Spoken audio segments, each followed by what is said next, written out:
So hi guys, welcome back to my two videos. तो इस video में दोस्तों डिस्कस करने वाले हैं यहाँ पर कुछ इंपॉर्टेंट कंपनीज को और उनसे रिलेटेड कुछ इंपॉर्टेंट अपडेट्स हैं जिसकी बात करेंगे इस वीडियो में। तो चलिए दोस्तों वीडियो की शुरुआत करते हैं। सबसे पहले कंपनी को डिस्कस करते हैं।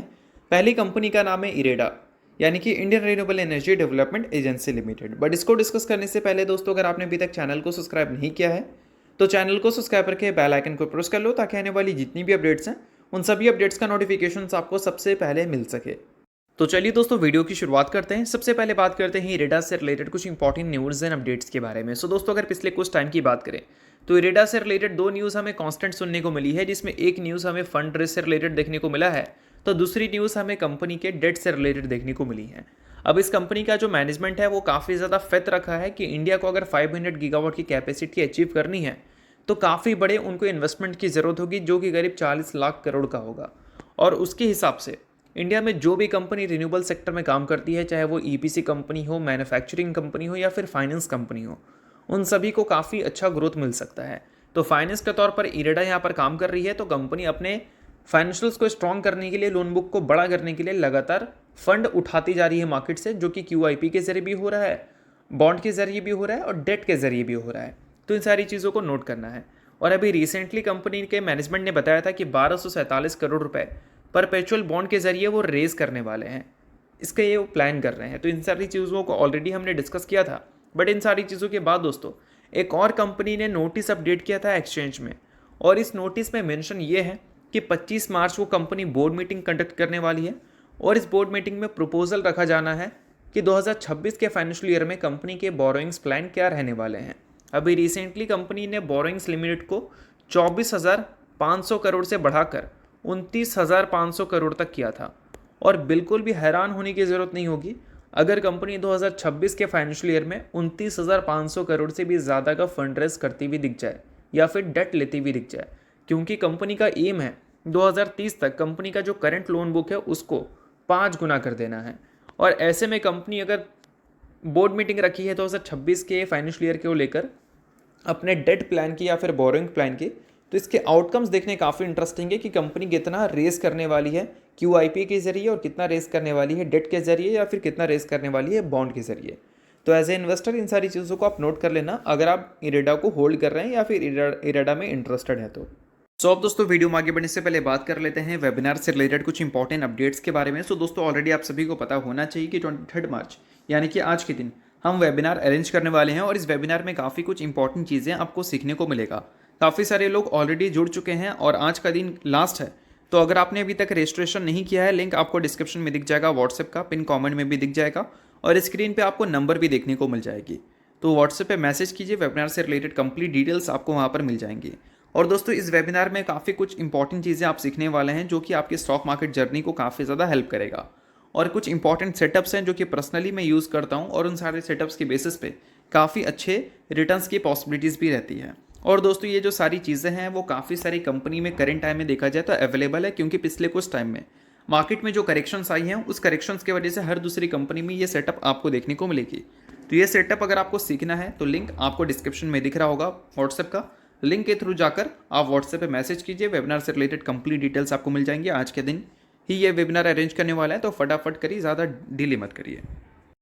चलिए दोस्तों, डिस्कस करते हैं अब अगली कंपनी को। अगली कंपनी का नाम है हिंदुस्तान एरोनॉटिक्स लिमिटेड, यानी कि HAL। अब इस कंपनी से रिलेटेड सबसे बड़ी अच्छी बात यह है कि इनके करंट ऑर्डर बुक काफ़ी स्ट्रांग है। दिसंबर 2024 तक का डेटा है, जहां पर मेंशन है कि 1.33 लाख करोड़ का करंट वैल्यू है इसके ऑर्डर बुक का। और फ्यूचर ग्रोथ टारगेट कंपनी का यह है कि FY26 के एंड तक ये कंपनी करीब 2.5 लाख करोड़ का ऑर्डर बुक उम्मीद कर रही है, और 2030 तक 2.2 लाख करोड़ तक का ऑर्डर बुक उम्मीद कर रही है। अब इतने बड़े ऑर्डर बुक के बावजूद भी कंपनी के जो रेवेन्यू ग्रोथ है वो वैसे कमाल के हमें देखने को नहीं मिलते हैं जैसा हम इस कंपनी से उम्मीद करते हैं।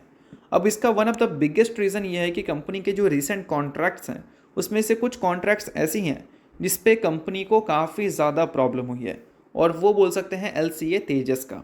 अब ये क्यों ऐसा हुआ है? क्योंकि दोस्तों, LCA तेजस की मैन्युफैक्चरिंग तो कंपनी ने कर लिया, बट उसके डिलीवरीज कंपनी नहीं कर पा रही है, क्योंकि जो उसके इंजन्स होते हैं वो कंपनी के पास है नहीं। अब इंजन्स इसलिए नहीं है क्योंकि इंजन्स ये कंपनी मैन्युफैक्चरिंग नहीं करती है, वो बाहर से इंपोर्ट किया जाता है, और वो कंट्री है US से, ठीक है। और US से इंजन्स की डिलीवरीज में काफ़ी डिले हमें देखने को मिली है, और इस वजह से इनके जो एग्जीक्यूशन है उसमें भी काफ़ी ज़्यादा प्रॉब्लम्स हमें दिखा है, जिससे अल्टीमेटली कंपनी के जो रेवेन्यू है वो वैसे तेज़ी से ग्रो होते हुए हमें देखने को मिले नहीं हैं। बट अब दोस्तों फिलहाल काफ़ी मस्त अपडेट आ रही है। मस्त अपडेट ये है कि LCA तेजस का जो इंजन्स की डिलीवरी है उसकी फर्स्ट बैच हमें जल्द ही डिलीवर होता हुआ देखने को मिलेगा। और ये जो जल्द ही का नंबर है यहाँ पर वो एग्जैक्ट है क्या, तो वो भी मैं आपको दिखा देना चाहूँगा। तो देखो दोस्तों, उम्मीद है कि इस फाइनेंशियल ईयर के जो एंड होंगे उस टाइम आपको इसकी डिलीवरीज देखने को मिल जाएंगी, जो कि आप यहाँ पर देख सकते हैं।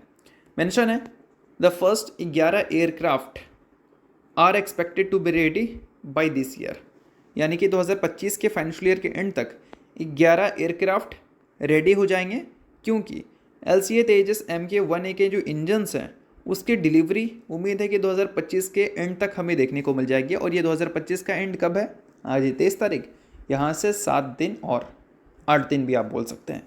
तो ऑब्वियस सी बात है कि ये न्यूज़ काफ़ी इंटरेस्टिंग है, और इस न्यूज़ की वजह से जो कंपनी के नंबर्स पिछले कुछ टाइम से हमें रेवेन्यू के 20% के जाते हुए देखने को नहीं मिल रहे थे, एग्जीक्यूशन के बाद काफ़ी ज़्यादा चांसेस है कि इसके जो रेवेन्यू की ग्रोथ है वो 15% को तो डेफिनेटली क्रॉस करना चाहिए, क्योंकि बहुत बड़ा वैल्यू है इसका।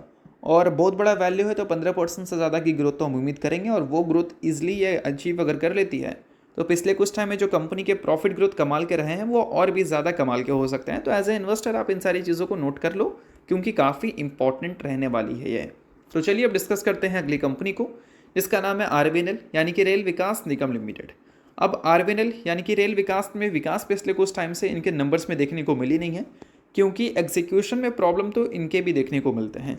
बट फिलहाल एग्जीक्यूशन की प्रॉब्लम को शॉर्ट आउट करते हुए इस कंपनी ने बताया है कि 10.47 किलोमीटर का जो रेलवे लाइंस का कॉन्ट्रैक्ट इस कंपनी को मिल रखा था उसको कंपनी ने कंप्लीट कर दिया है, और ये कॉन्ट्रैक्ट बेसिकली झारखंड में मिला था। तो ऑब्वियस सी बात है कि अगर कमिश्निंग की बात है या फिर कंप्लीट कॉन्ट्रैक्ट की बात है तो ऑब्वियस सी बात है कि वो एक पॉजिटिव साइन है, क्योंकि जब कॉन्ट्रैक्ट कंप्लीट होता है तो फिर कंपनीज़ को उसके पेमेंट्स मिलते हैं। तो ऑब्वियस सी बात है कि इस न्यूज़ को अच्छा हम कंसिडर करेंगे।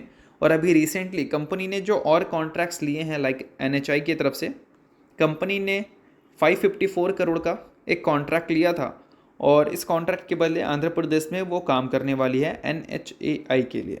तो ऑब्वियस सी बात है कि पिछले कुछ टाइम में कंपनी को कॉन्ट्रैक्ट्स तो अच्छे खासे मिले हैं। अगर एग्जीक्यूशंस कंपनी काफ़ी जल्दी करना शुरू कर दे तो फिर इस कंपनी के जो नंबर्स आपको सिंगल डिजिट में भी ग्रो करते हुए देखने को नहीं मिले हैं पिछले 1 साल में, वो एटलीस्ट सिंगल डिजिट में तो पॉजिटिव होते हुए देख ही सकते हैं।